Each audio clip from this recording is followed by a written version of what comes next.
Boleh ya? Jangan cuba datang hari. Sama ha? Ni kau tak lah? Tak lagi kan? Ada masuk lagi? Tak lagi lihat dulu. Allah. Kenapa dah ni kamera buat ni? Tengok mana? Oh, kena sengit sikit rasanya. Dah saya TV. Okey. Nak baca tak nampak slide ni. Tengok ni akan ni. Lagi apa lagi? Gini. Kita sengit first. Atika tak boleh tengok kan? Itu asli kan? Masalah sebab kamera kat ni. Okey. Ni boleh nampak sikit slide. Tidak tak dia tengah mata Okay, betul tak? Cuba tekan next slide. Benar. Boleh kita comel sikit. Tujuh kali apa ni yang sembah ni? Dah masuk. Dah masuk lagi. Tu masuk link.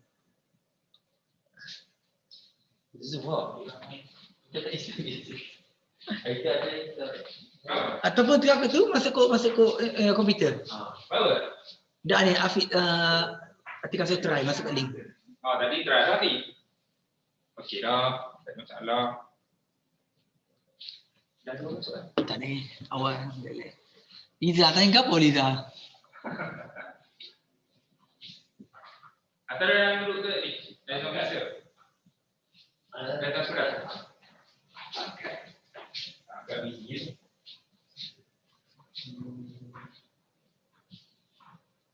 Lain dia pergi nak mesot.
Masuk dah? Tanya dulu. Dah tu lagi.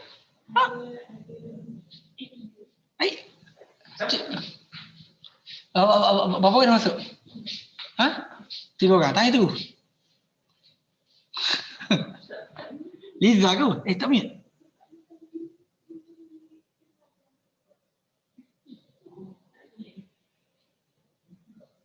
Bunyi suara saya tu.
Bismillahirrahmanirrahim. Assalamualaikum warahmatullahi wabarakatuh.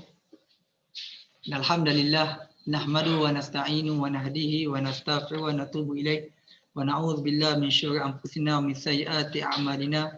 Man yahdihillahu fala mudhillalah wa man yudlil fala hadiyalah. Asyhadu an la ilaha illa anta astaghfiruka wa atubu ilaik. Wa qad qala Allah Ta'ala fi kitabil aziz ba'da a'udzu billahi minasyaitonir rajim. Ya ayyuhalladzina amanu taqullaha haqqa tuqatih wa la tamutunna illa wa antum muslimun. Alhamdulillah hari ini kita kembali bersama dalam kelas pengajian fiqh manhaji dalam mazhab Imam Syafi'i. Kita telah masuk bab yang kedua, bab solat. Bab solat, kalau siapa yang ada buku yang warna hijau, dia tengok tak nampak buku warna hijau, nampak ke dalam ni? Nampak? Warna hijau ni, okey, dia bermula muka surat 119. 119 kita masuk bab kedua, bab solat. Okey. Next. Okey, ini isi perbincangan kita pada hari ini. Nampak macam banyak. Ada 13 perkara. InsyaAllah kita akan cuba ringkaskan ataupun kita cuba padatkan perbincangan tentang hari ini. Okey, next. Okey, pertama sekali bila kita sebut bab solat, sila. Bila sebut bab solat, kita kena faham dari sudut bahasa dulu. Okay, solat ini dari segi bahasa, bila sebut solat dia maksud berdoa. Berdoa ataupun berdoa secara khususnya berdoa berkaitan kebaikan. Ini berdasarkan ayat Quran surah Taubah, wa salli alaihim inna salataka sakanul lahum.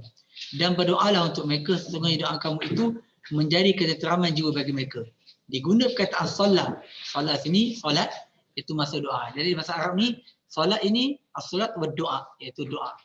Dari sudut istilah fiqh, dalam bahasa fiqh, bila sebut solat, dia bukan hanya doa, dia secara khususnya adalah perkataan dan perbuatan tertentu yang dimulakan dengan takbiratul ihram Allahu Akbar dan berakhir dengan salam. Assalamualaikum warahmatullahi wabarakatuh. Itu adalah solat. Jadi apa perkara yang berlaku antara takbiratul ihram dengan salam, maka itu adalah solat. Jadi kalau selepas itu, sebelum itu atau sebelum takbiratul ihram atau selepas salam, maka dia bukan solat. Contohnya kita berdiri tegak, dia bukan dikira dalam solat. Contohnya kita menghadap kiblat, dia bukan solat. Contoh salam, kita berzikir, kita istighfar selepas solat, dia bukan dipanggil solat. Okey. Jadi apakah hubungan antara makna bahasa dan istilah? Kita tengok bahasa bermakna doa, istilah maksud perbuatan yang dimulakan dengan takbiratul ihram dan diakhiri dengan salam. Jadi hubungan antara keduanya, sebenarnya dalam solat ini sebahagian besarnya kita berdoa. Kita sedar tak sedar sebenarnya kita berdoa. Kita berdoa kan, Allahumma fili warhamni. Kita doa tu semua panggil doa. Sami Allah liman hamidah rabbana walakal hamd. Kita minta puji pada Allah, kita berdoa. Jadi sebahagian besar dalam satu doa, maka doa ini dia ada kaitan dengan solat itu sendiri. Okay, next. Okay. Tengok, patahnya. Okay. Sosialnya menjauhi. Okay, sikit iklan Okay, sekarang kita pergi pada hikmah. Apakah hikmah disyaratkan solat? Okay. Solat ini bila kita sebut Allah turunkan solat, dia ada hikmah-hikmah dia. Sebab perkara ini tidak ada yang Allah lakukan abasa. Maknanya tidak ada yang diciptakan sia-sia. Lebih lagi perkara itu yang dituntut untuk kita laksanakan. Antaranya adalah solat. Solat pertama sekali disebut sini, solat ini menjadi satu medium untuk mengingatkan kita kepada hakikat diri kita sebagai hamba Allah SWT. Kenapa? Bila kita solat, terutama solat fardu, kalau kita lalai, contohnya sejam lalai, masuk waktu asar, kita akan kembali kepada Allah. Masuk waktu zuhur, kita akan kembali kepada Allah. Malam kita lalai, kita tidur, kita macam-macam. Pagi kita bangun, kita solat, kita ingat kepada Allah. Yang kedua, menjadikan jiwa manusia merasai bahawa yang beri bantuan dan nikmat kepadanya adalah Allah. Bila kita solat, kita minta doa kepada Allah Subhanahu Wa Taala, maka kita rasa jiwa kita ni kita perlu kebantuan pada Allah Subhanahu Wa Taala. Nikmat yang dapatnya semua daripada Allah Subhanahu Wa Taala. Yang ketiga, dia adalah peluang untuk bertaubat dalam solat. Di mana kita tahu solat ini adalah waktu yang mustajab doa. Banyak waktu dalam solat, antaranya dalam sujud sebelum salam. Selepas baca akhir sebelum salam, itu adalah antara tempat yang mustajab doa. Antaranya doa yang diajar, doa yang diriwayatkan oleh Abu Bakar As-Siddiq. Jarang Abu Bakar Siddiq meriwayatkan hadis, di antaranya hadis ini. Abu Bakar Siddiq kata, kalau meriwayatkan bahawasanya Nabi bersabda, kalau kita dah habis dah baca ayat akhir, sebelum salam, bacalah doa, Allahumma inni zalamtu nafsi zulman katsira wa la yaghfiru dzunuba illa anta. Faghfirli. Sesungguhnya ya Allah, ini zalamtu nafsi zulman katsira. Aku banyak buat zalim kepada kamu. Zulman katsira, zulman yang banyak.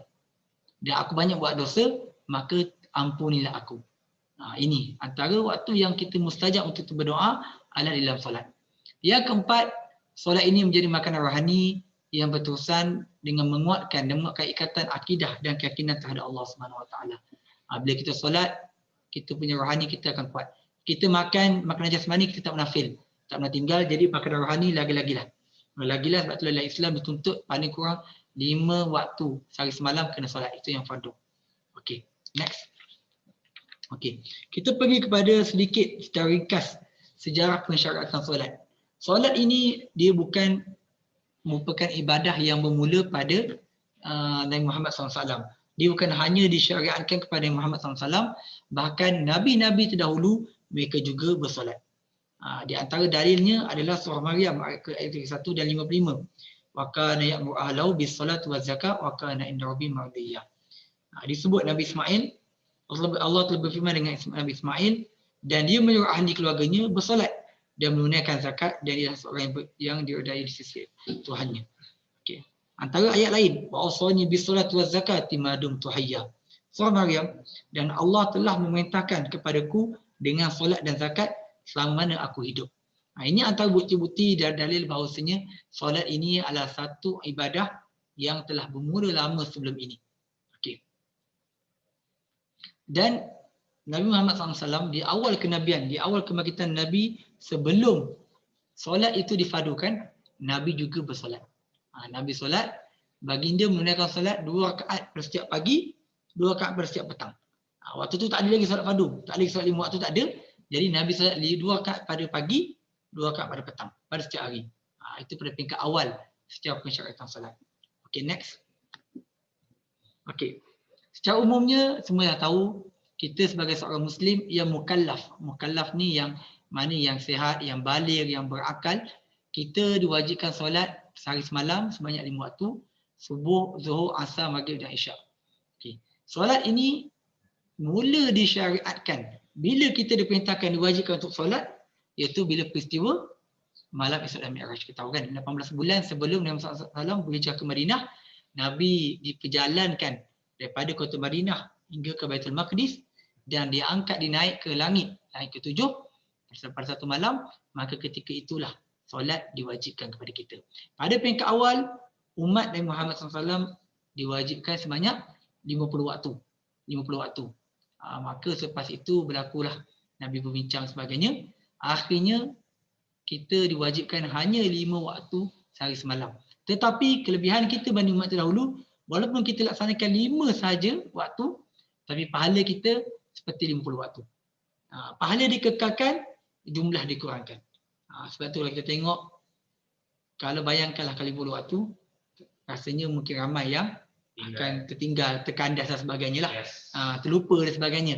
5 waktu pun ramai yang sekarang ni, zaman sekarang ni ramai yang terlepas sebagainya, yang culas sebagainya, bayangkan 50 waktu. Tapi rahmat Allah dengan usaha Nabi sebagainya, 5 waktu yang kita laksanakan, pahalanya seperti 50 waktu. Jadi kalau MLM ni untung banyak lah. Kan, ISB bawa keluar berapa persen, ni 50, berapa persen ni? Berapa kali ganda ni? 10 kali ganda. Jadi benda yang susah dapat. Dan apabila diwajibkan solat 5 waktu, maka dimasukkan solat 2 rakaat pagi dan 2 rakaat petang. Sebab itu Nabi buat sebelum ada arahan untuk solat fardu 5 waktu. Bila dah dapat dah ada arahan pada Allah SWT, maka solat 2 rakaat pagi dan petang dimasukkan. Okay, next. Okay, ini di antara seringkas dalil-dalil pensyariatan solat. Kita tengok ada banyaklah, selalu banyak sebenarnya. Di antaranya inna solata kanat 'alal mu'minin kitaban mawquta wa aqimus solah wa atuz zakah. Terlalu banyak ayat-ayat Quran. Dia juga hadis Nabi SAW antara kewajipan solat. Antaranya hadis yang disebut dalam kitab ini ataupun hadis Jibril yang terkenalkan. ataupun bunyian Islam ala khamsin syahadatu an la ilaha illallah wa anna muhammadar rasulullah wa iqamis salat wa itaz zakat hingga akhir hadis. Jadi terlalu banyak. Bila sebut hadis ni terlalu banyak kalau kita nak ambil dan benda ni benda yang diketahui oleh semua orang. Okey. Kalau kita tengok muka surat 124 hadis yang ketiga disebut seorang Arab Badui pernah tanya kepada Nabi SAW mengenai kewajipan menunaikan solat. Khamsun salawatin fil yawmi wa lailah. Qala al-A'rabi hal alayya ghaira? Qala la illa an tatawwa. Arab Badui ni orang kampung. Orang kampung ke zaman sekarang ni mungkin zaman orang-orang ulu lah. Orang ulu contohnya. Dia datang jumpa Nabi SAW. Dia tanya Nabi. Tanya Nabi SAW, apakah solat yang wajib dikena tunaikan? Ini antara para sahabat dan Arab Badui ni, dia tanya fokus terus, apa yang wajib dibuat? Maka Nabi sebut, khamsu salawatin fil yawmi wa lailah. Solat 5 waktu, siang hari dan malamnya. Lepas tu Arab tu dikonfirmkan balik, dia tanya lagi, hal alayya ghairaha? Ada tak solat lain? Nabi kata, la illa an tatawwa. Tidak kecuali dia adalah solat sunat. Ini dalil yang kuat menunjukkan bahawasanya tidak ada. Tiba-tiba kalau kata, oh fardu ni sebenarnya ada 6, 7. Ini sebenarnya dalil. Dan inilah dalil yang dipegang dalam mazhab Syafi'i menunjukkan bahawasanya solat fardu ada 5. Berbeza dengan mazhab Hanafi, dia menyebut ada dua kita dah bincang sebelum dalam masanya dalam kelas pertama dulu. Yang membezakan jumhur ulama disebut solat fardu adalah 5. Tapi dalam mazhab Hanafi dia ada solat fardu, dia solat wajib. Solat fardu, solat 5 waktu, dia solat wajib. Solat wajib, solat yang Nabi tak pernah tinggal, iaitu solat witir. Kalau kita tengok mazhab Hanafi, dia pada waktu solat witir adalah wajib bagi mereka. Tapi dia tak sampai level fardu lagi. Sebab apa? Sebablah hadis sebut jelas. Ini sahaja 5, tak ada yang lain. Tapi dia, dalam mazhab Hanafi, dia melihat Nabi tidak pernah meninggalkan solat witir ketika Nabi bermusafir ataupun bermukim. Ini menunjukkan bahawasanya solat itu seakan-akan wajib. Jadi mereka bukan ini adalah wajib, maka tak tinggal. Jadi dia ada level solat fardu, solat wajib, solat sunat. Kita ataupun jumhur ulama dalam mazhab Syafi'i, solat fardu dan solat sunat. Ada 2 sahaja. Wajib fardu benda yang sama. Okey. Di antaranya adalah dalilnya, dalil kat sini. Okey.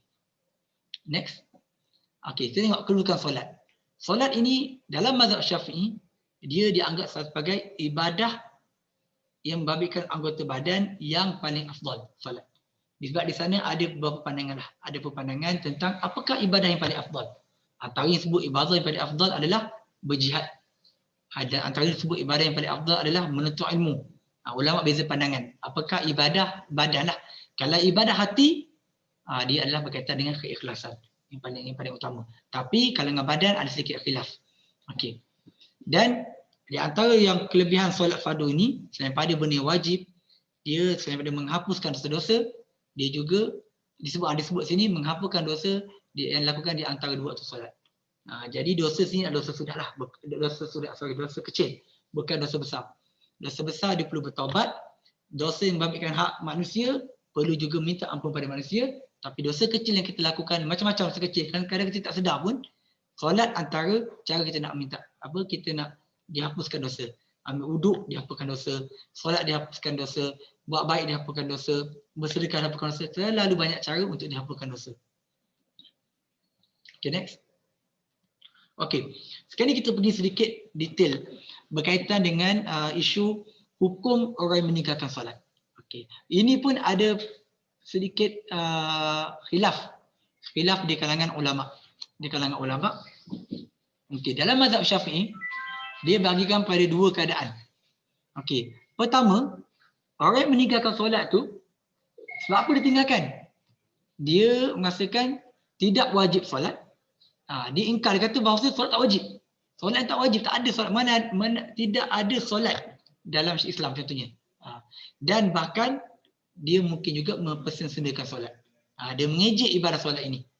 Solat ni tunduk, doa tu tunduk, angkat, bangun balik, sujud. Perbuatan yang kata mungkin berkata perbuatan yang tidak moden, tidak maju sebagainya. Maka sebenarnya orang yang macam ni dia boleh jadi jatuh kafir dan juga boleh terkeluar daripada Islam, murtad. Okey. Jadi kalau keadaan hukum macam ni, apa yang perlu lakukan? Kalau ikut hukum wuduk yang sebenarnya, maka pemerintah Islam wajib minta orang yang kata bahawasanya tidak wajib solat ataupun dia memainkan solat ini untuk minta bertaubat. Kena minta bertaubat. Bagi satu tempoh masa, terangkan kat dia apa implikasi, dia buat ni betul ke tidak, dia sedar ke tidak, dia salah faham ke tidak. Lepas ada penjelasan semua, kalau dia bertaubat, maka sebab timbullah. Itu yang sebaiknya. Tapi the worst thing kalau dia tak nak bertaubat, maka dari sudut hukum hudud dia kena hendaklah dibunuh dan mayatnya tidak diuruskan seperti mayat orang Islam. Ini kalau ikut hukum hudud betul-betul. Orang yang ingkar solat, mengingkari kewajipan solat atau mempersendakan solat. Tapi kita tak boleh bunuh terus, kita kena berdialog, kita kena bagi tempoh dia untuk bertaubat, kita kena bagi penjelasan. Selepas tak jalan juga, barulah kita boleh dibunuh dan dia ni dihukum sebagai orang kafir dan murtad. Okay. Itu keadaan pertama. Keadaan yang kedua yang mungkin keadaan ramai zaman sekarang ni, dia percaya solat tu wajib. Solat kena, tapi tak solat. Sebab apa? Malas, rasa berat nak bangun subuh, isyak ni sibuk dengan main game, tak cerita, bersukan sebagainya, maka ketika itu hukum dia tak jatuh kafir. Tapi dia berdosa besar. Dia tak kafir, tapi dosa besar. So macam mana bila keadaan menjadi? Maka pemerintah wajib memintanya bertaubat. Pemerintah Islam minta orang ni bertaubat sebab apa? Solat ni wajib dan minta dia untuk qadakkan solat yang ditinggalkan. Jadi yang tadi dah kafir, tak boleh qada lah, kafir murtad boleh tak nak. Tapi ini sebab dia masih Islam tidak jatuh hukum kafir, maka pemerintah wajib minta bertaubat dan minta dia qada ganti solat yang ditinggalkan. Sama yang mana dia malas tu kena ganti balik. Okey, kalau dia kembali kepada apa yang dia buat, maka tak ada isu lah sebab dia tak kafir pun lagi. Dia hanya buat dosa besar, minta dia bertaubat dan qada balik, ganti balik. Tetapi kalau dia enggan bertaubat, dia tak nak bertaubat, maka hukumnya dia juga dah dibunuh. Tapi dia bukan dibunuh sebab dia jadi kafir atau murtad, tapi sebab hukuman hudud. Hukuman hudud yang dilaksanakan dan dia memang masih lagi tidak kafir Islam, maka mayatnya diuruskan seperti orang Islam yang lain.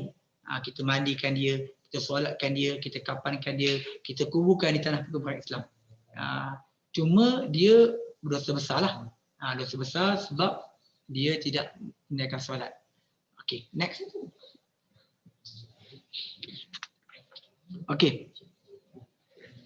Dekat sampai ada buku diceritakan dengan jelaslah tentang perkara ini. Boleh tengok dalil-dalil kenapa keluar hukum ni, dia ada dalil-dalil dia. Okey. Sekarang ni kita pergi kepada waktu solat fardu. Bila kita sebut solat fardu ni, dia ada waktu dia. Kita tak ikut suka kita, okey. Sekarang tak apa, zaman sekarang ni kita dah ada takwim, contohnya tahunan dah ada. Tapi di sana ada basis. Waktu solat ni apa panduan dia, apa dalil dia. Tidak semua orang boleh dakwa, nak solat waktu ni lah, solat waktu rajin, tak solat waktu malas, tak. Dia ada waktu, inna solat takanat alal mu'minina kitaban mawquta. So solat ni telah ditetapkan bagi orang beriman waktu-waktu yang tertentu. Okey.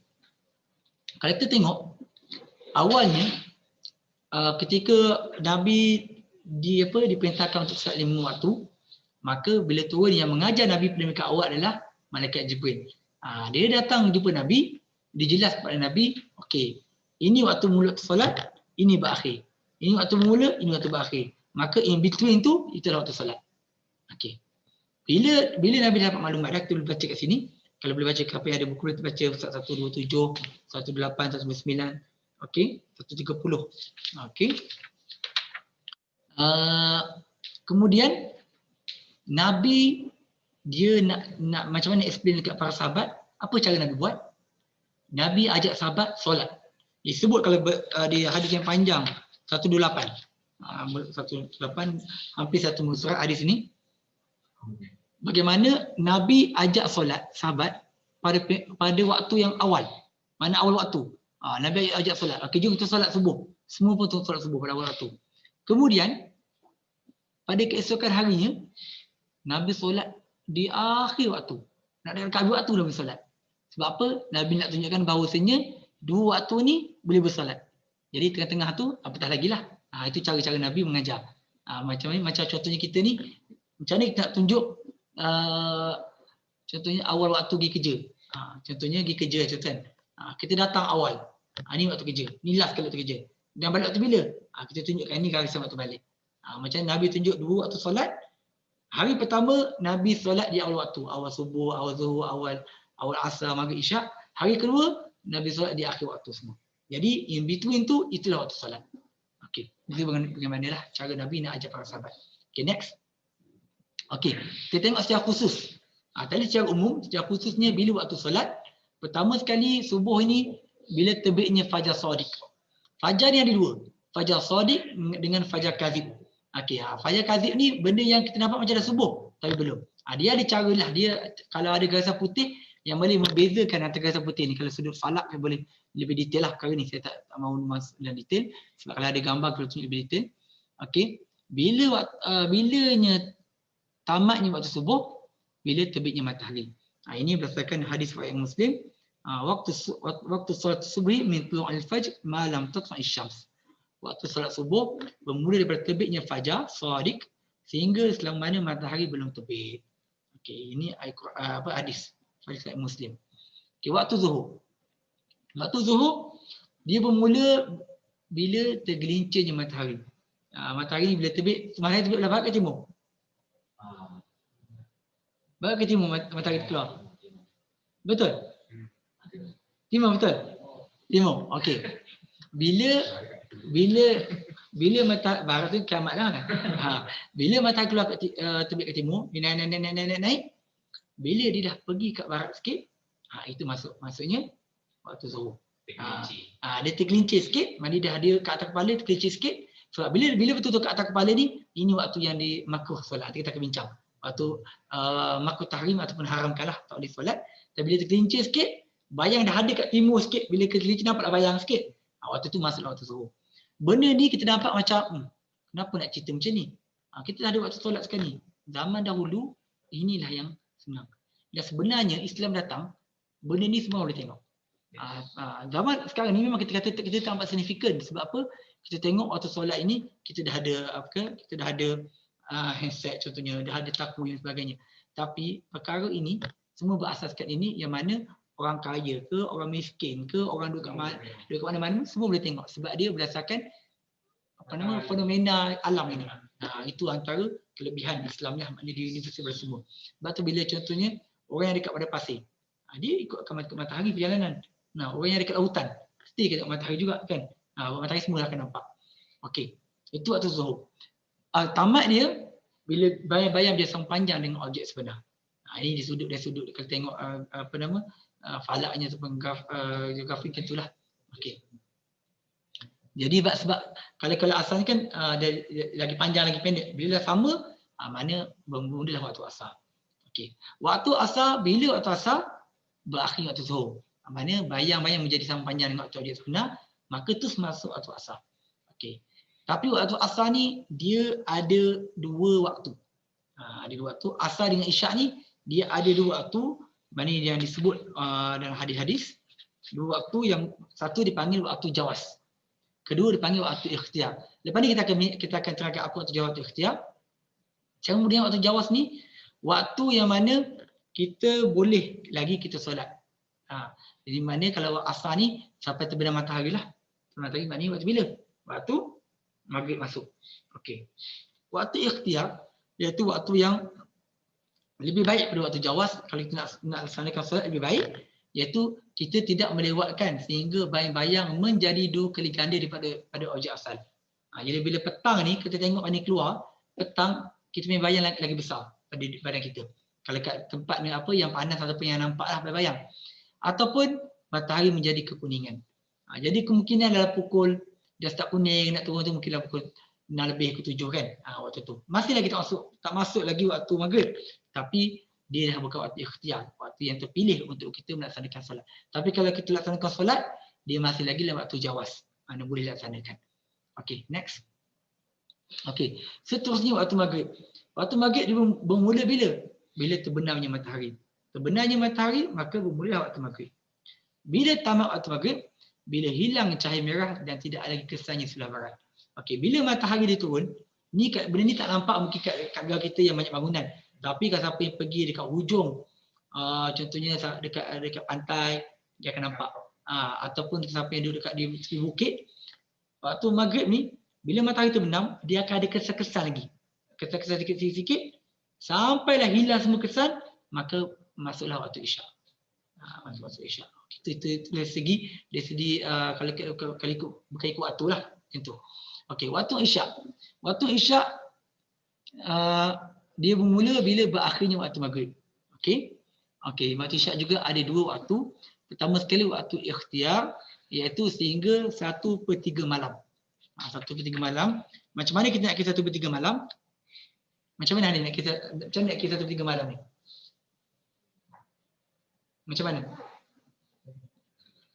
Okey, cara nak kira 1/3 malam, kita kira bermula maghrib sampai subuh. Okey, sampai subuh kan? Okey, contohnya 9 jam. Contoh 9 jam, maka kita bahagikan 3. 3 jam pertama. Itu contoh. Contohnya lah, mungkin sebenarnya lebih lagi kan, lebih lagi. Mana 4 jam 5 jam, itu adalah dia nak kira malam. Sama juga kalau kita buat haji, macam mana kita nak kira setengah malam, kita boleh buka Muzdalifah ke tu, kita kena kira malam tu bukan malam isyak. Waktu maghrib tu kira malam, sampai subuh, kita bagi 2, bagi 3 sebagainya. Itu 1/3 malam. Bila tamat waktu jawas, waktu yang dibolehkan kita solat isyak, iaitu sampailah masuknya waktu solat subuh. Kalau kita tidur, kalau kita tidur, kita sedar pukul 5.30, kita boleh lagi solat isyak. Tapi kita laksanakan pada waktu jawas, tapi bukan waktu yang terpilih, iaitu waktu ikhtiar sebab kita dah lewatkan. Itu beza dia. Boleh Okey, kat sini ceritakan dalil, sebagai dalil lah. Okey. Ini contoh.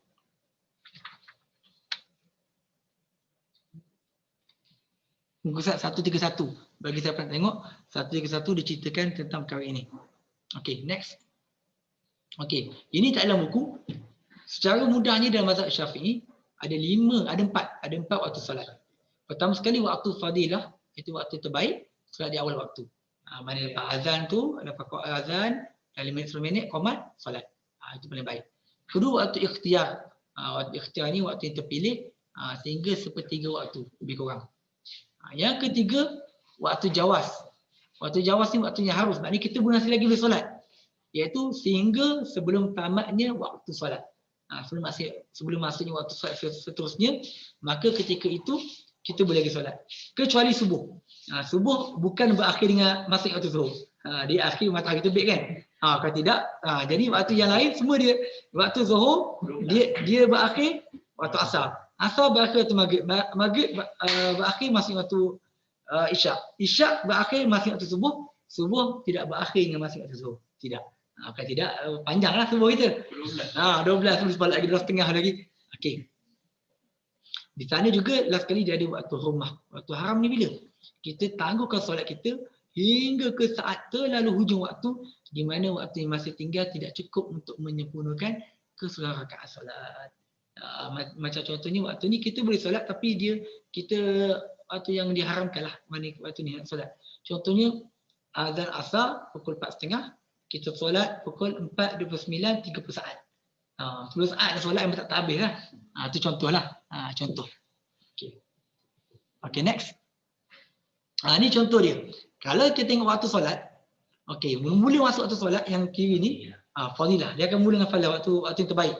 Lepas tu dia akan masuk waktu ikhtiar. Mana-mana kalau mungkin 10 minit pertama, mungkin dalam 15 minit pertama ke 20 minit pertama, tak solat lagi, dia akan masuk waktu ikhtiar. Waktu yang masih lagi baik, waktu dipilih. Lepas itu, 1/3, dia akan masuk waktu jawas. Mana masih lagi solat, masih lagi harus, tapi dia kurang baik banding 2 waktu yang sebelumnya. Dan last sekali, waktu merah, waktu hurmah yang memang saat-saat akhir, genting. Mana antara dapat tak dapat je waktu solat tu. Okey. Boleh clear Itu cara mudahnya lah. Okey, next. Okey, sekarang ni kita pergi kepada bahasan solat di awal dan di akhir waktu. Muka surat yang ke 131, 132. Okey. Solat di awal waktu ni lah solat sunat, hukumnya sunat. Sunat kita solat di awal waktu. Hukum sunat mendapat pahala. Kalau kita buat dapat pahala tambahan, kalau tak buat tidaklah berdosa. Itu sunat. Dan dia lah paling afdal, mana paling baiklah di awal waktu. Okey, ini berdasarkan hadis riwayat Bukhari dan juga Muslim. Kita tengok. Okey. Sebab Nabi pernah ditanya apakah solat yang paling baik? Maka dijawab solat yang dilaksanakan pada awal waktu. Kita pun dekat sini, dekat masjid pun kita dah sebutkan hadis tu. Hadis ni lah. Okey. Sekarang ni kita pergi pada bahasan kedua, solat di akhir waktu. Di hujung-hujung ni. Okay, di sana ada dua keadaan. Dua keadaan yang bagi implikasi hukum yang berbeza. Okey. Kalau seorang pertamanya, seorang itu dia sempat menunaikan solat di dalam waktunya sekurang-kurangnya 1 rakaat sempurna. Maka solatnya dianggap dilaksanakan pada waktunya. Faham tak keadaan ni? Okey, contohnya masuknya waktu asar pada pukul berapa? 3:30 habis, contoh 4:30 contoh. Okey, 4:30 kan. Okey, masuk waktu asar 4:30. Dia sibuk ke tak tahulah, mungkin macam-macam urusan, baru tinggal solat asar. Solat Zuhur. Pada waktu tu adalah pada pukul 4:28, 4:27. Ambil wuduk seminit, ambil wuduk, solat. Allahu Akbar. Dia solat kita solat Zuhur, akad pertama habis. Lepas habis akad pertama, lepas sujud, baru akad kedua. Allahu Akbar akad kedua. Allahu Akbar, masuk solat asar. Dia dikira solat Zuhur ke asar? Solat Zuhur. Walaupun 3 rakaat lagi tadi dilaksanakan pada waktu asar, tapi sebab dia sempat 1 rakaat tadi waktu Zuhur, maka dia dikira dia melaksanakan solat itu pada waktu Zuhur. Nampak tak? Nampak? Kalau dapat 2, dapat 3, dapat 4, itulah apatah lagi lah. Mana paling kurang minimum dapat 1 rakaat yang sempurna. Tapi kalau dia solat Allahu Akbar, tengah rukuk tu rakaat pertama, orang azan. Itu adalah keadaan yang kedua. Tidak sempat sekurang-kurangnya 1 rakaat sempurna di dalam waktu solat, maka solat dianggap dilaksanakan dalam waktunya, maka solat itu dikira sebagai qada. Ini keadaan. Nampak Mana kalau pertama dia dah selesai paling kurang rakaat pertama, masuk rakaat kedua ke ketiga ke empat, tiba-tiba orang azan, maka dikira solat Zuhur pada waktunya. Tapi rakaat kedua dia rukuk ke baru i'tidal, baru sujud pertama, tiba-tiba orang azan, maka dikira tak sempat. Itu perbezaan dia lah, beza dia. Okey, perkara ini ada dalil lah. Kita tak adalah kita kata sebab apa ni jadi dalil. Boleh tengok Musnad 132, man adraka min as-subhi raka'atan qabla an tatlu'a asy-syamsu faqad adraka as-subh. Wa man adraka raka'atan min al-'asr qabla an taghrib asy-syams faqad adraka as-'asr. Ataupun hadis yang kedua, man adraka raka'atan min as-salah faqad adraka as-salah. Okey, siapa yang dapat ni mungkin biasa, bangun subuh lewat. Kan, bangun subuh tu dah macam seminit 2-3 minit nak habis waktu dah. Jadi ambil wuduk cepat, solat. Solat disebut sini man adraka min as-subhi raka'atan. Rakaat pertama dapat. Rakaat kedua tu, Ustaz baca Fatihah, dah habis waktu dah. Tapi tak ada azan lah. Orang tak ada azan pula kan. Okay. Tak ada azan, habis waktu. Maka ketika itu, dia dikira sebagai solat subuh secara tunai. Adaan lah, man solat secara pada waktunya. Tapi kalau tak sempat walaupun satu, maka tak dikira. Disebut sini, man ada raka'atan min as-salah faqad adraka as-salah. Sesiapa yang mendapat 1 rakaat daripada solat, maka sesungguhnya dia telah mendapat solat tersebut. Mendapat maknanya dia dapat pada waktunya lah. Okey. Okay, sekarang ni clear Okey. Sekarang ni kita pergi kepada next. Waktu-waktu yang dimakruhkan untuk solat. Okey. Di sini ada 3 waktu. 3 waktu yang kita disebut hukumnya tidak disunatkan ataupun tidak sunat atau makruh untuk solat. Tapi makruh ni dia ada 2. Kita bincang dalam kelas pertama. Satu dipanggil makruh apa? Saya silap sini, ni tahrim kan? Silap, sorry ni. Ni tahrim sini, silap. Tahrim dengan tanzih. Tanzih adalah makruh biasa. Ini siapa yang dengar ni, saya bacakan slide yang tersilap. Makruh ada 2, satu makruh tanzih. Tanzih ni adalah makruh yang mana kalau kita buat, kita tak berdosa. Kalau kita tinggalkan, kita dapat pahala. Okey. Yang kedua, yang kat sini sepatutnya, slide, dipanggil makruh tahrim. Tahrim ni makruh yang hampir kepada haram. Kalau kita buat, kita berdosa. Kalau kita tinggal, kita dapat pahala. Tapi dosa dia taklah seberat macam dosa yang buat perkara yang haram lah. Tapi still ada dosa di sana. Okay. Ada 3 keadaan. Pertama sekali, 3 waktu. Pertama, ketika matahari berada di tengah-tengah langit. Iaitu betul-betul di atas kepala kecuali pada hari Jumaat. Iaitu sebelum masuknya waktu Zuhur, matahari duduk atas kepala, bila Zuhur kan tergelincir kan. Betul atas kepala sebelum tergelincir, pada waktu tu tak boleh solat. Tak boleh solat. Sebab itulah kalau kita nak solat solat duha, kita boleh solat kena berhenti lebih kurang 7 minit atau 5 minit sebelum masuk waktu zuhur. Itu waktu akhir solat duha. Sebab bila 7-5 minit ni waktu tu dah matahari dah ke atas, waktu tu yang tak boleh. Kejap saja 5-7 minit saja, kemudian masuk waktu zuhur boleh solat sunat macam biasa. Kadang-kadang waktu yang tak boleh nak solat. Waktu panjang-panjang 4 jam, 3 jam tak solat pun. Okey. Itu yang pertama. Kecuali pada hari Jumaat. Pada hari Jumaat sebab ada dalil lain bahawasanya kita dibenarkan untuk solat. Sebab kalau kita tengok hari Jumaat ni kan waktu kan lambat kan. Kadang lambat dah matahari dekat atas kepala dah. Boleh. Bahkan setengah-setengah mazhab lain dibolehkan sebab apa? Ada dalil Nabi solat sebelum masuk waktu zuhur untuk hari Jumaat. Mana waktu matahari nak tergelincir, sebelum waktu dia ada waktu tanda dia, Nabi solat. Jadi menunjukkan bahawasanya hari Jumaat ni dia ada pengecualian. Okey. Yang kedua, selepas solat subuh sehingga matahari naik setinggi satu galah.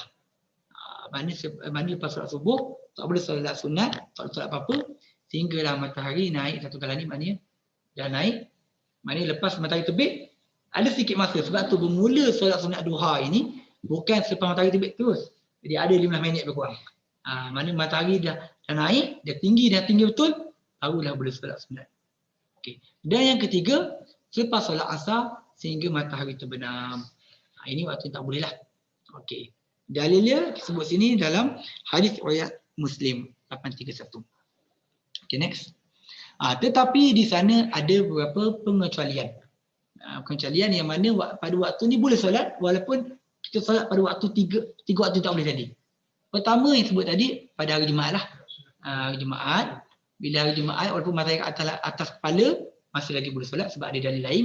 Yang kedua, solat yang mempunyai sebab tertentu seperti solat sunat tahiyatul masjid, solat sunat wudu, solat gerhana, solat qada, solat jenazah dengan syarat bukan sengaja memilih waktu yang dimakruhkan. Ini ada dalil-dalil dia. Ini adalah waktu yang kedua ni. Okey. Kedua apa? Contoh keadaan. Contohnya dia masuk masjid pada selepas asar. Contohnya selepas asar kan. Jadi ni kebiasaannya memang solat tahiyatul masjid. Maka tidak ada masalah. Dia solat itu bukan sebab waktu tu. Sebab tahiyatul masjid. Dia tahiyah ni memuliakan masjid. Dia ambil wuduk. Dia ambil wuduk lepas subuh contohnya. Lepas wuduk, maka dia solat sunat. Maka boleh. Dia yang tak boleh, tak ada sebab apa-apa, tiba nak solat waktu tu. Itu tak boleh. Okey. Yang contoh solat gerhana. Contohnya gerhana berlaku selepas asar. Contoh kan. Contoh berlakulah. Kalau berlaku, ataupun berlaku lepas subuh. Contoh. Kerana bulan kan lepas subuh. Kalau lewat kan. Maka ketika itu, boleh. Sebab dia bukan sebab waktu. Sebab gerhana ni. Tapi disebut kalau boleh lewatkan lagi baik. Okey, solat qada. Solat qada contohnya kita tidur. Kita tidur, kita bangun subuh tu, kita bangun dah keajah. Waktu yang tak boleh solat tu. Waktu matahari yang baru jaga waktu sebelum mula solat duha. Ketika itu kita boleh solat qada macam biasa. Tak perlu nak tunggu lepas tu, solat terus. Ataupun solat qada ni solat qada sunat. Siapa pernah dengar? Kalau kita pernah bincangkan dalam kelas pertama dulu, ia berdasarkan hadis Nabi tengok seorang sahabat, hadis riwayat Tirmizi, seorang sahabat ini lepas solat subuh dibangun solat. Pasal Nabi tanya, adakah kamu ulang solat? Kamu solat apa ni? Kamu ulang solat subuh ke? Tak. Dia nak gantikan solat sebelum subuh yang dia tak sempat. Sebelum subuh tadi dia sampai orang dah azan, contohnya orang dah qomat, dia solat bersama imam, lepas tu baru dia ganti solat tu, maka boleh. Perkara ni mungkin jarang kita tengok dekat Malaysia, tapi sebenarnya kalau kat Arab sana biasa. Mana sebab benda tu ada dalil. Ada dalil yang menunjukkan boleh buat. Macam kita nak solat berjemaah, kita sampai dekat seorang masjid, contoh waktu subuh, orang dah solat. Kan? Orang dah solat, maka kita lepas habis sembahyang subuh tu, kita bangun, kita solat ganti yang sebelum tu. Maka boleh. Dibolehkan. Yang ketiga, pengecualian solat yang dilaksanakan di Masjidil Haram. Ini semua ada dalil. Dalil ini saya tak sebutlah sebab panjang aku sebut. Yang mana kalau solat kat Masjidil Haram ni, kita ada waktu yang tidak boleh. Kalau solat Masjidil Haram ni, tidak ada waktu yang tidak boleh untuk solat. lepas asar ke, lepas subuh ke, semua boleh solat, tak ada masalah. Itu antara keistimewaan yang ada pada Masjidil Haram. Tapi ada pandangan lain disebut walaupun di Masjidil Haram dia tetap terpakai dengan hukum yang tadi, bahawa tak boleh. Tapi di mazhab Syafi'i dia ada masalah. Okey. Next. Okey, sekarang ni kita pergi kepada isu lain, iaitu i'adah dan qada. I'adah ni apa? I'adah ni adalah ulang solat dalam waktu solat yang sama. Maksudnya kita dah solat zuhur dah. Lepas tu sebelum habis zuhur, kita solat zuhur sekali lagi. Itu panggil ulang. Okey. Hukum dia apa? Hukum kita ulang solat ni sunat. Sunat jika solat yang diulangi boleh memberikan kesempurnaan berbanding solatnya yang terdahulu. Jika tidak, maka tidak disunatkan untuk mengulangi solat yang telah dilaksanakan. Okey, contoh dia masuk masjid. Dia masuk masjid dah lewat dah. Contoh orang habis solat, tak ada orang solat, dia pun solat. Solat asar. Solat, sampai habis solat, tiba-tiba datang kawan dia 3 orang. Datang nak solat berjemaah. Maka ketika itu, dia sunat untuk ulang balik solat asar dia. Sebab apa? Solat yang pertama tadi dilakukan laksanakan dalam keadaan seseorang. Maka dapat 1 saja. Sedangkan yang solat berjemaah dapat 27 contohnya kan. Contoh, dapat 27. Maka pada ketika itu, sunat kepada dia untuk solat berjemaah. Solat sekali lagi.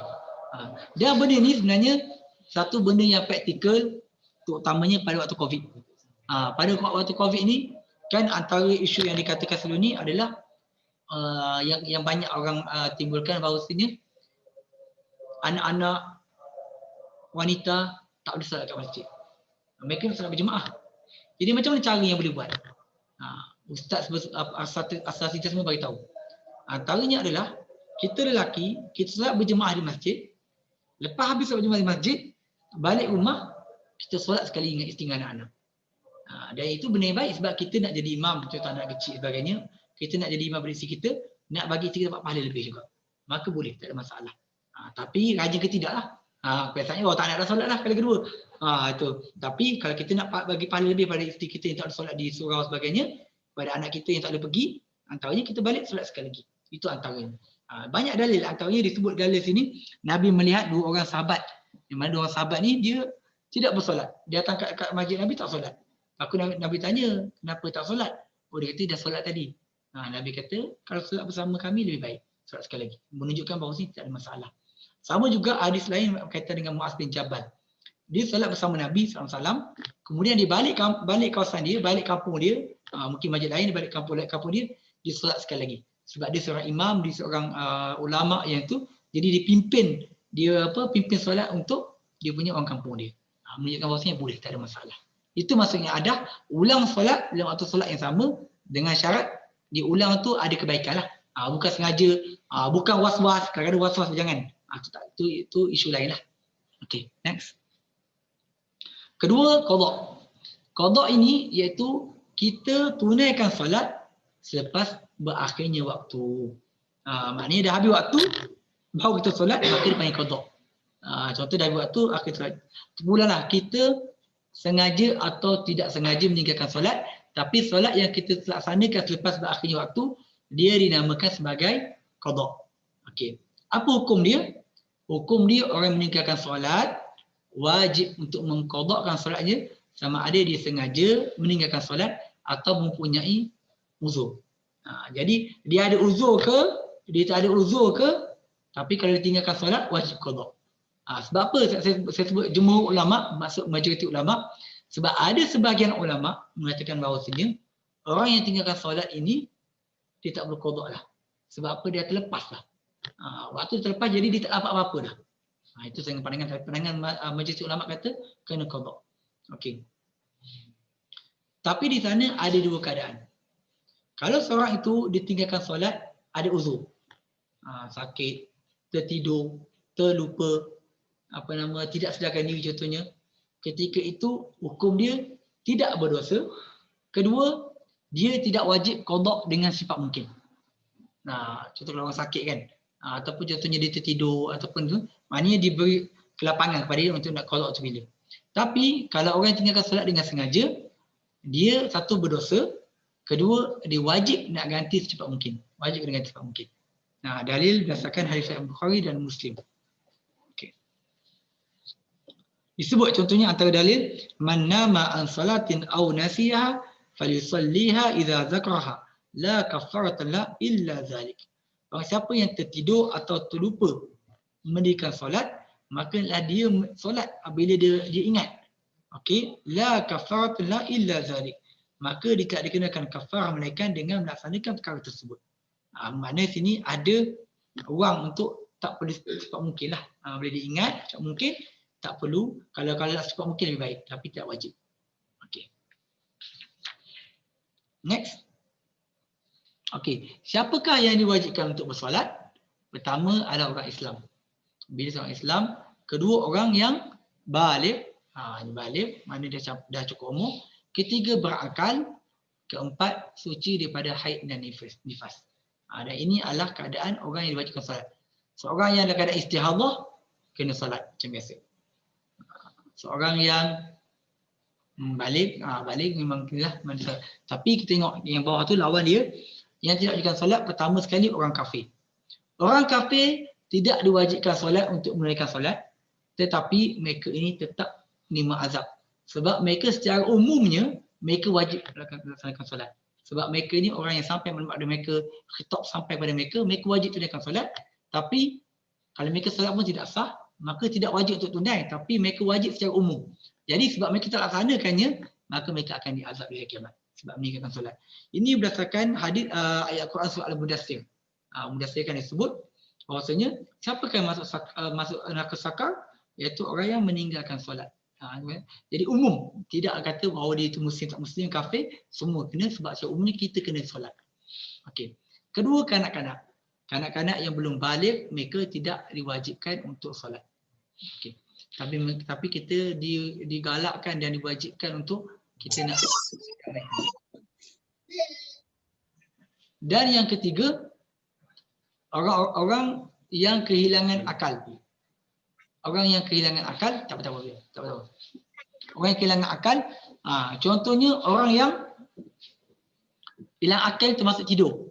Bila tidur bukan maknanya dia jadi gila, tapi tak ada, dia tak tepat, tak boleh berfikir, dia tak sedar. Tidur, hitam, gila sebagainya, maka ketika itu wajib tidak wajib pada mereka untuk solat. Dan yang keempat, perempuan yang dalam keadaan haid dan nifas. Ini juga tidak diwajibkan kepada mereka.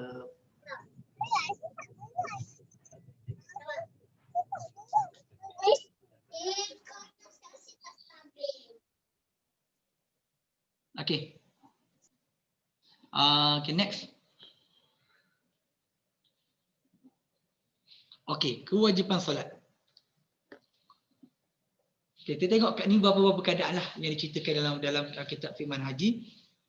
Pertama, keadaan pertama, orang kafir yang menolak Islam. Bila seorang kafir, dia masuk Islam, dia tidak perlu qada solat yang terdahulu.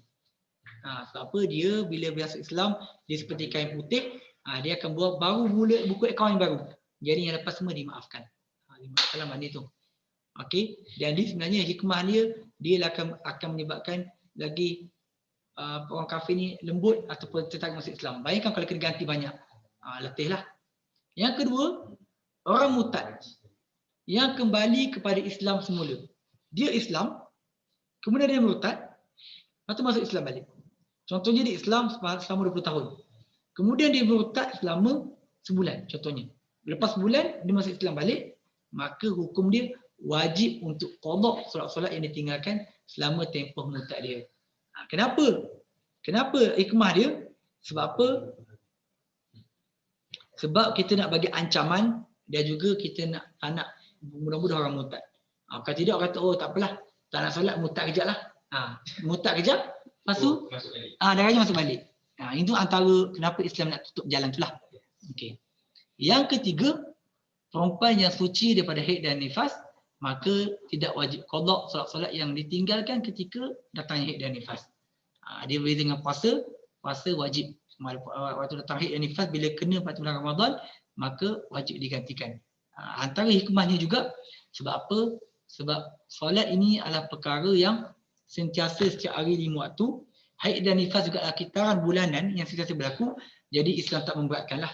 Berbanding dengan puasa yang hanya sekali setahun saja, maka dia lebih realistik untuk dia ganti. Ini yang ulama keluarkan hikmahnya lah. Okey, next. Okey, ini slide terakhir kita pada hari ini. Okey, orang gila dan pitam apabila sembuh daripada penyakit gila atau sudah kembali, maka tidak wajib untuk qada solat-solat yang ditinggalkan. Okey, contohnya seorang itu dia kalau kita ambil kita punya keadaan dekat hospital ni, contohnya dia ditidurkan, kan? Ditidurkan maknanya bukan sengaja sebagainya lah. Sebab ulama bincang, kalau sengaja dengan tak sengaja dia ada dua hukum berbeza. Okey, maknanya dia ubat bis dan sebagainya, yang mana dia tak sedar. Ataupun dia memang pitam, pengsan masuk ini pengsan. Maka dalam mazhab Syafi'i tidak wajib qada solat-solat yang ditinggalkan. Contohnya dia tak sedar lah pukul 8 pagi contohnya. Dia bangun balik, dia sedar tu pukul 8 malam. Okey. So Zuhur, Asar dan Maghrib atau Maghrib kalau Maghrib lagi Zuhur, Asar, maka dalam mazhab Syafi'i tidak wajib untuk qada solat. Atau solat. Okey. Tapi dalam pandangan mazhab lain, mazhab Hanafi disebut kalau tempoh tak sedar tu 5 atau 6 waktu, maksudnya kurang daripada 5-6 waktu, mana sehari semalam atau lebih satu waktu lagi, kalau contohnya dia tak sedar, dia pengsan hari ni, esok tu dia sedar, masuk dia kena ganti balik 5-5 tu. Tapi kalau lebih pada 5-6 waktu, maka tak perlu ganti. Ini dalam mazhab Hanafi. Ini yang tidak wajib ni mazhab Syafi'i dan mazhab Maliki. Kalau dalam mazhab Hambali, wajib ganti. Wajib ganti. Okey, ada khilaf pandangan lah kat sini. Dan mantan mufti wilayah Dr. Zakri Bakri sekarang menteri, pandangan dia berpandangan cuba mengambil jalan tengah. Kalaulah orang tu pengsan ataupun tak sedar dalam masa yang tak lama, contohnya kurang daripada 3 hari contohnya kan, kurang daripada 3 hari, maka disarankan untuk ganti balik. Tapi kalau untuk koma 3 bulan, 3 tahun contoh sebagainya, maka tak wajib nak ganti. Jadi itu punahlah tidak pegang pandangan mana. Tapi dalam mazhab Syafi'i seperti dalam slide ini tidak wajib. Pandangan pertengahan maknanya tengok tempoh yang kejap maka kena ganti, tempoh lama tak boleh ganti. Pandangan mazhab lain ada yang wajib ganti. Pandangan yang kedua tengok waktu 5-6 waktu atau tidak. Okey, ini beberapa pandangan lah. Saja saya kongsikan untuk tambahan. Okey, seterusnya orang yang tertidur sehingga terkeluar daripada waktu solat. Ini solat tidur subuh ke, zuhur ke, asar, maghrib ke contoh kan. Zuhur tidur sampai asar lama betul lah. Contoh kan. Okey, maka wajib untuk qada solat yang tinggalkan apabila sudah tersedar bertidurnya. Wajib qada lah. Hanya kata ni walaupun dia hilang akal, contoh yang pertama tadi hilang akal tidur. Yang kedua ni dia hilang akal juga, tapi dia hilang akal yang tidur, berbeza. Jadi hilang akal betul lah, ni hilang akal separuh saja, maka dia wajib qada macam biasa. Dan yang terakhir saja pengarang masukkan isu ini, kanak-kanak. Kanak-kanak ni mereka ni wajib disuruh mendirikan solat apabila berumur 27 tahun. Jadi bila anak umur 7 tahun, jangan kita rasa kecil lagi ni tak ada solat. Kita dah kena ajar mereka untuk solat. Dan apabila berumur 10 tahun, kalau mereka tak nak tunaikan solat, maka sebagai ibu bapa kita boleh merotan mereka. Boleh pukul mereka sebagai pengajaran. Sebab apa? Bila mereka balik sahaja, maka mereka bersedia untuk solat, tak meninggalkan solat. Ini antara Islam ajarlah. Dia ada step by step. Dia panggil tadarus, kita berperingkat-peringkat. Maknanya 7 tahun kita minta dia, 10 tahun kalau tinggal kita boleh rotan. Kalau dah balik, maknanya dia biasa dah. Dia satu habit, dia satu culture yang mana dia tak akan tinggalkan solat. Okey. Bertengok ni murusab bis solat iza balagha 7 sinin wa iza balagha 10 fadribuhu 'alaiha. Suruhlah kanak-kanak supaya solat apabila sampai umur 7 tahun, dan apabila berumur 10 tahun maka pukullah mereka. Mana jika mereka meninggalkan, di mana pukulan yang bukan mendera, pukulan untuk bagi peringatan, untuk bagi pengajaran kepada mereka. Wallahu a'lam. Kita habis satu bab, insya-Allah lepas ini. Hari ini kita bab muqaddimah untuk solat. Lepas ni kita akan masuk bab azan dan iqamah, perkara yang kita biasa lakukan sebelum solat. Lepas itu boleh kita akan masuk syarat sah solat dan seterusnya. Wallahu a'lam. Kita habis pukul 4.30 tepat hari ini. Okey, ada semua soalan boleh tengok boleh kat chat. Ada 3 chat, okey.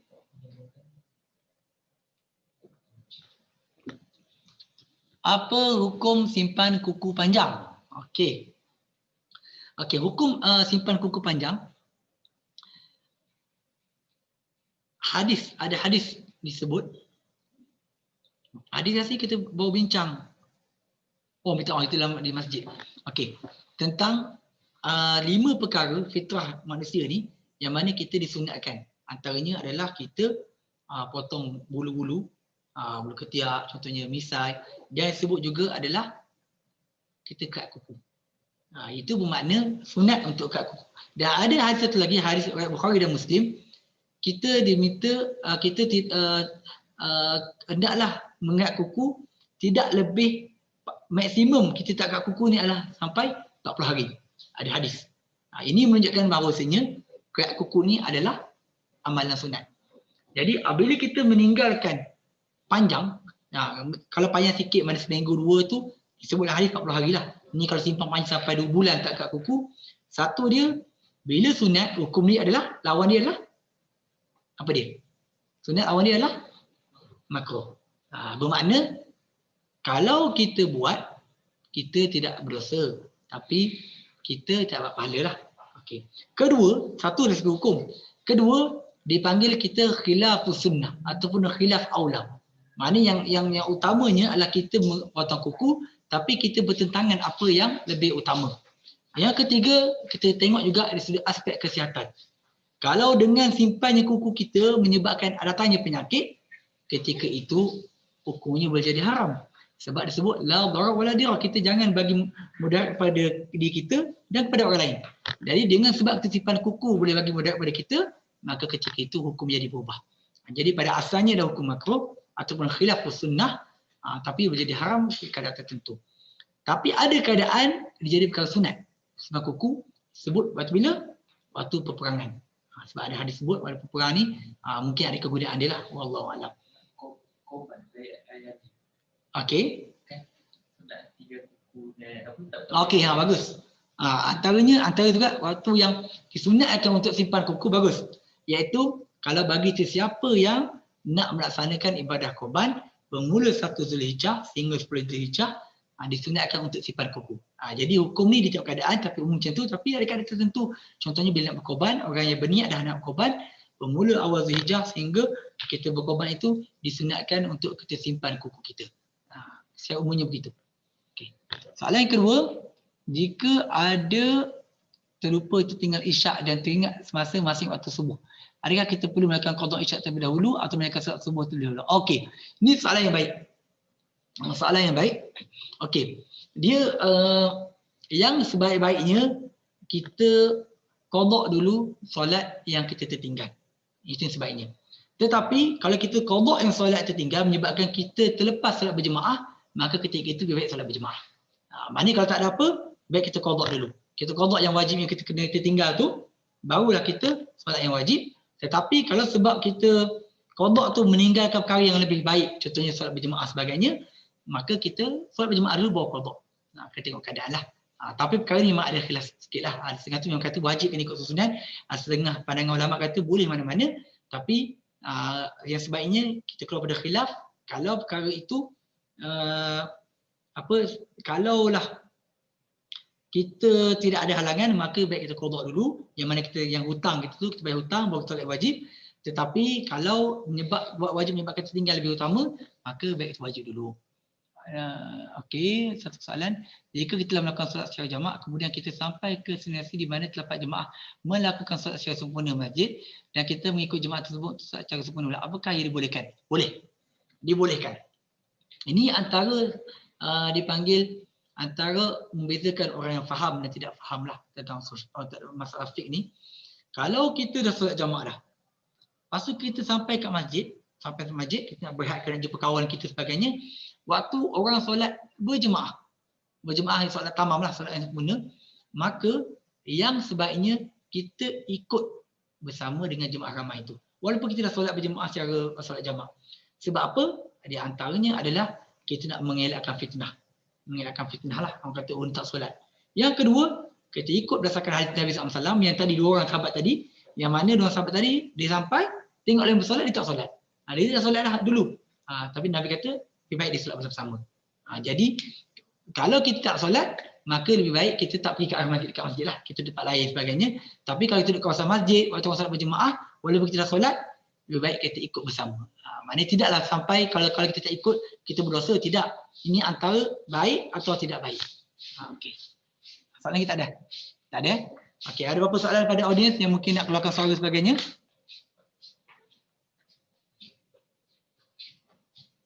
Tak ada soalan daripada luar tadi. Oh, daripada mana tu? Daripada GA. Dia dari admin. Tadi dia ada call. Tapi bukan ni tentang ni juga? Bukan tentang ni lah, tentang lain lah. Okey. Dia tanya berkenaan, kalau ambil air sembahyang, lepas tu ambil darah untuk cek gula, batal tak air sembahyang tu?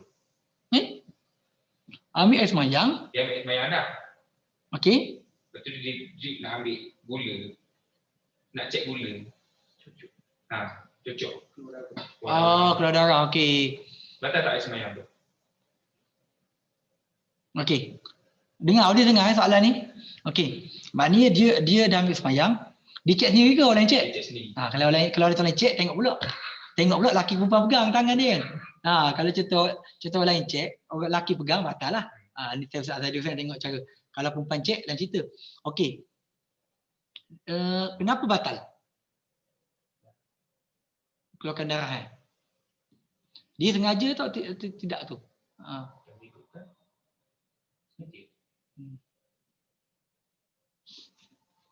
Saya kena semak sikit, takut salah. Tapi secara umumnya macam tak batal lah sepatutnya. Sebab dia darah sikit, bukan darah yang banyak dan tidak ada isu lah. Tapi takut ada bahasan tu, nanti saya tengok balik, kita akan jawab lain lah. InsyaAllah. Tapi secara umumnya macam tak batal, tapi takut salah jawab. Takut dia ada bahasan mana kalau ada pilihan tak ada pilihan ke. Tapi dari segi darah yang sikit keluar, tidak masalah lah sepatutnya. Wallahualam. Tapi kita tengok balik sebab tengok bahasan balik takut tu. Itu bagus soalan tu. Okey. GA tanya. Okey. Kalau tahu kejap, tak tahu tak jawab. Ada lebih afdal solat dia awal waktu tapi tidak berjemaah dengan solat tidak awal waktu tapi berjemaah. Okey. Dia kita secara umumnya kalau soalan ni subjektif lah sebab dia tengok keadaan. Tapi kalau tidak di awal waktu itu, tidak sampai di akhir waktu, maka kita lebih baik kita tunggu jemaah. Tunggu jemaah ramai. Sebab itulah kalau di masjid-masjid, setengah masjid ataupun saya baca pengalaman saya lah dekat Arab sana, solat subuh nak tunggu qomat 25 minit. 25 minit. Tapi memang jemaah ramai lah, sempat sampai. Jadi kalau contohnya boleh, kalau mana setakat setengah jam dia buat ke, tapi kita yakin kena yakin, jangan kita yakin mana lebih ramai jemaah yang datang, lebih boleh ramai lagi kita solat bersama, maka kita lebih baik. Tapi kalau sampai dah, contohnya dah habis waktu ikhtiar, dah waktu jawas dah, ada mana sampai nak tunggu isyak berjemaah sampai tengah malam, itu baik solat dulu lah, kita tak tahu sampai mana kan nyawa kita sebagainya. Tapi kalau kita yakin lepas ni akan ada jemaah datang sebagainya, lebih baik kita tunggu. Itu lebih baik. Sebab pahala lebih ramai jemaah, lebih baik. Sebab tu, solat di surau dengan masjid, sebenarnya lebih ramai jemaah lebih baik lah. Disebut secara umum macam tu. Kecuali kalau keadaan kita nak makmur ke masjid, itu isu lain lah. Wallahualam. Okey, terima kasih semua atas soalan yang diajukan. Jika ada soalan lain, boleh tanya kepada kami melalui grup WhatsApp dan sebagainya. Wallahualam. Aku liqauli hadza, astaghfirullah li wa lakum. Assalamualaikum warahmatullahi wabarakatuh.